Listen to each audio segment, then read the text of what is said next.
Cinema సాఫీగా సాగుతుంటే పెద్దగా పట్టించుకోం, ఏముందిలే పెద్ద అనుకుంటాం. కానీ సినిమాలో ట్విస్టులున్నప్పుడే మనకు ఆసక్తి.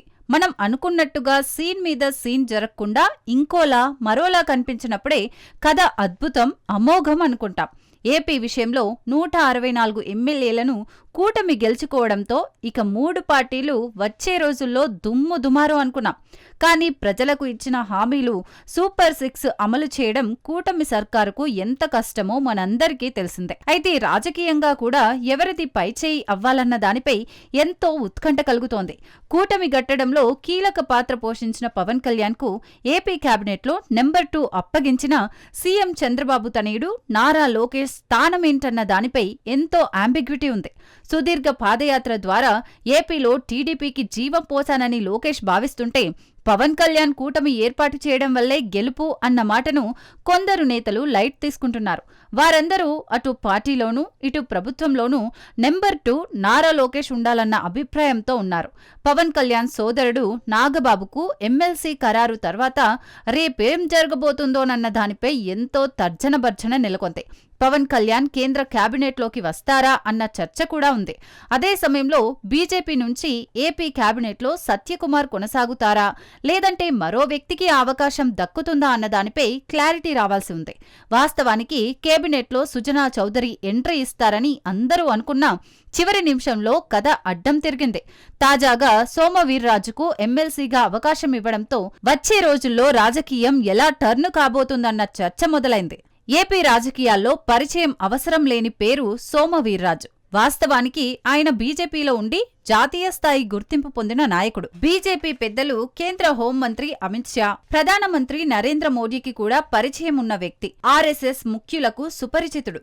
2014 ఎన్నికల తర్వాత సోమవీర్రాజు ఎమ్మెల్సీగా అవకాశం లభించినా ఆ తర్వాత ఆయన బీజేపీ చీఫ్ గా కొనసాగారు.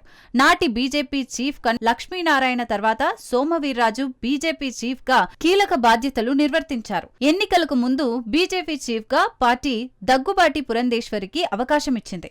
అంతకుముందు జగన్ పాలన కాలంలో సోమవీర్రాజు టీడీపీకి కౌంటర్లిస్తూ వార్తల్లో నిలిచేవారు. ఆ తర్వాత పవన్ కళ్యాణ్ తో అంతంత మాత్రంగానే సఖ్యత ప్రదర్శించారన్న భావన ఉంది. ఢిల్లీ పెద్దలతో జగన్ అనుకూలత మేరకు తాను కూడా అదే విధంగా వ్యవహరించారన్న చర్చ కూడా పార్టీలో ఉంది. అయితే గత ఎన్నికల్లో అనపర్తి నుంచి లేదంటే రాజమండ్రి నుంచి బరిలో దిగాలని సోమవీర్రాజు ప్రయత్నించినా ఆయనకు టికెట్ లభించలేదు. నాటి త్యాగాలకు నేటి ప్రతిఫలంలో సోమవీర్రాజు ఛాన్స్ లభించిందనుకోవాల్సి ఉంటుంది. సోమవీర్రాజు ఎమ్మెల్సీగా ఎన్నికయ్యాక కాలం కలిసొస్తే ఆయనకు మంత్రి పదవి కూడా వచ్చే అవకాశం ఉందన్న అభిప్రాయం పార్టీ నేతల్లో ఉంది. త్వరలో సోమును ప్రమోట్ చేసే అవకాశం ఉన్నట్లుగా ప్రచారం జరుగుతోంది.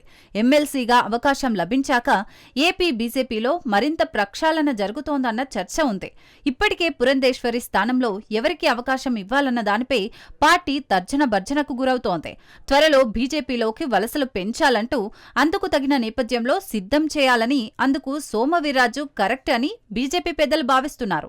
అప్పుడు మాత్రమే అటు టీడీపీ గాని ఇటు జనసేనకి గాని 2 పార్టీలు తాము చెప్పినట్టుగా ఎల్లకాలం నడుచుకుంటాయన్న ఫీలింగ్ కూడా బీజేపీకి ఉండదు. దేశవ్యాప్తంగా బీజేపీకి సానుకూలత వ్యక్తమవుతున్న తరుణంలో ఏపీలోనూ పార్టీకి ఊపు తేవాలంటే సోమవీర్రాజు లాంటి నాయకుడికి ఎమ్మెల్సీ ఇచ్చి ఆ తర్వాత మంత్రి పదవి ఇస్తే పార్టీకి జవజీవాలు నింపుతారని కమలనాథులు భావిస్తున్నారు. త్వరలో పురంధేశ్వరి స్థానంలో కొత్త బీజేపీ అధ్యక్షుడు కూడా వచ్చే అవకాశం కనిపిస్తోంది.